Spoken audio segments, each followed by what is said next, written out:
Hey guys, welcome back to the channel. So today is clearly different by my background. I posted a few days ago, I think last week Friday, that I would be doing question and answers to answer a few questions for some people, just to give you guys some information as usual. So in this video I'm going to take some time on my lunch break to kind of answer the questions, and yeah, so stay tuned on this video and then I'll get started.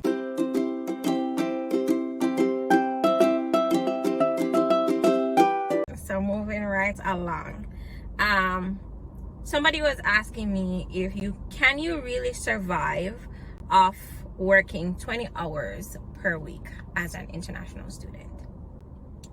The answer is it depends on your situation. If you come as a single person and you are working 20 hours per week, it also depends on your hourly wage.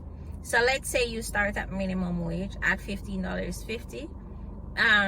That is probably approximately $1,000 for the fortnight, for the month, sorry. And rent is more than likely gonna be increasing as soon as you get here if you're not already in Canada. So that's about $600 to $700, and it depends on where you are going. And that's the Toronto price. If you're going somewhere else outside of the GTA, or if you're going to another province, then the prices might be different. But just to give you a benchmark, if the minimum wage is about $15, you're doing 15 multiplied by 20, and typically 15 multiplied by 20, and then you'll get the amount that you'll be working weekly. So I'll do the calculations right now on my phone so that you guys can have an idea. So it's $300 per week, and then it's times 4, so it's $1,200 for the month, and that's before taxes. So after taxes, what I would normally do is I would do 80%. So a 20% is for taxes. It might be less, it might be more, it just depends on the overall amount that you're making. So I would say roughly $950 to $1,000 that you would be making for the month, and then you would need to assess basically where you're living and the cost of living for where you're headed. So that's that question. Next question. How long did it take for me to get my PR? So I came to Canada in 2017. I did school for 2 years. I finished school April of 2019. I started to work April of 2019, and then I applied for my PR as soon as I believe I applied for my PR before I reached the 1 year, and that was based on my husband. So because my husband was working in a proper NOC job, he was able to be the primary person to apply for express entry, and so I did not necessarily have to complete my 1 year, but I did. So after I did that 2020, I submitted my application 2020 in the height of COVID, and they did not respond to my application until March. So it took them 11 months to actually process my application. But in it, when I checked the different statuses, and the last thing was done on my application in October, so October of 2020, but they did not respond to me until March of 2021. So just for perspective, it took a very long time because they didn't figure out their processes and whatever was going on. So it was just a waiting game, and all we had to do was wait because of the situation that we were in or are in. Is COVID done? Who knows? The next question was if the 10 or 11 months was after completing studies or 1 year of work permit. So like I said, it was after completing my studies, and it was also after completing my 1 year, not necessarily a full 1 year, but it was after I finished school and was working. That's when the process itself, so from ITA all the way to PR approval, that's how long it actually took them, 10 or 11 months. Yeah.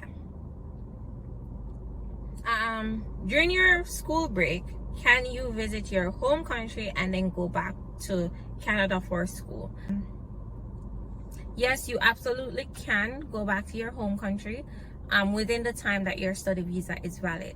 So your study visa is valid for the length of your program, basically your school program, and so you can travel back and forth on that visa.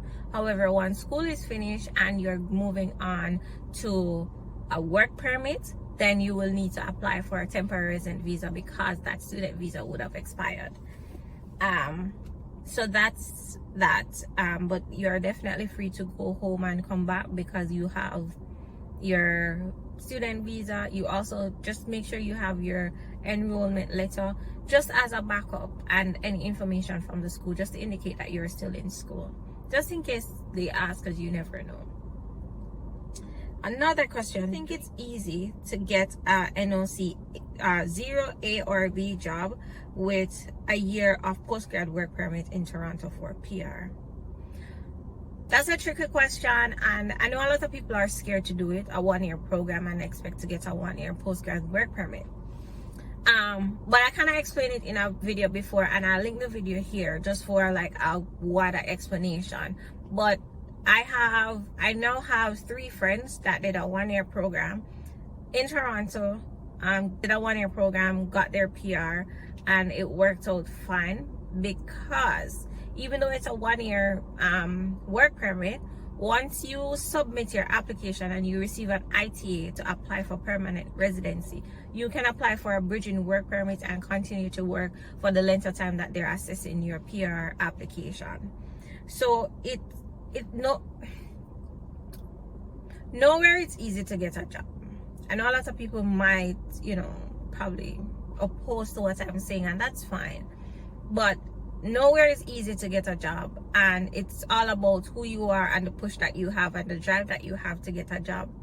A strategy that I personally use, even though I wasn't on a one-year work permit, but I treated it as such, was I started to look for jobs a month in advance of completing school.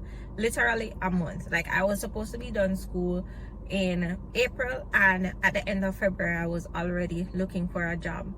And the jobs don't have to be in Toronto. It don't have to be in Ontario. It don't have to be in British Columbia. It don't have to be anywhere that the jobs are, and you'll get a job. You apply. You spread your wings and you apply. Just use it as an opportunity to know that you're in school, but that's not necessarily where you settle. You settle after you come and you get your job. So that's something that I thought about. So if you're in Toronto, you can get a job, definitely don't narrow yourself there. You can always spread your wings and fly away, like I did. So that's, I think I explained it, but you can watch the video and it will give you some perspective, a little bit more perspective on my take. I just think it requires a lot more discipline and a lot more drive and a lot more push, but it is not impossible. A lot of people have done it. Especially depends on the work that you do, so your career path. So just keep that in mind. And do I think it's wise to do a one-year program in Toronto since you only get a one-year work permit? To be honest, like, I would have done a one-year program if I didn't want to do if I didn't switch my programs to do project management. And my personal take on it is have a plan A and a plan B. So your plan A would be to do a one-year program. The plan B is closer to the ending of that program, you would apply for a second program. And when you apply for that second program, what you do is you would seek for jobs between that summer break that you have, and then if you don't get a job, then you go back to school. But if you get a job, of course you're gonna take the job. So it's a twofold. Instead of doing a straight out 2-year program and then you're stuck, you're locked in for that 2 years. So you do 1 year, then look for another 1 year. You're already in Canada and you'll apply for extension of your study permit, which is not a very difficult process. So I would say, if you have, I don't want to call it risk tolerance, because it's not really risk tolerance, but if you have budgetary constraint, this is definitely an option that I would say is wise.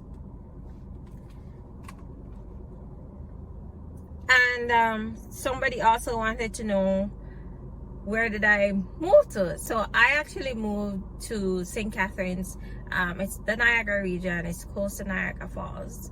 Yeah, a few more questions, but it's more personal questions that I will have to do a video to kind of explain my journey to Canada a little bit more. But in a nutshell, I came here as an international student to Toronto, and then I worked in Toronto. I still technically work in Toronto because my office is in Toronto. I started working in project management, and now I work with an engineering firm. I'm a consultant in an engineering firm, and yeah, we recently moved out of the city, and it's been great. All right, I think I've answered all the questions so far, and if you guys have any more questions, of course, feel free to let me know, and I'll do another video to explain them. Thank you. Bye.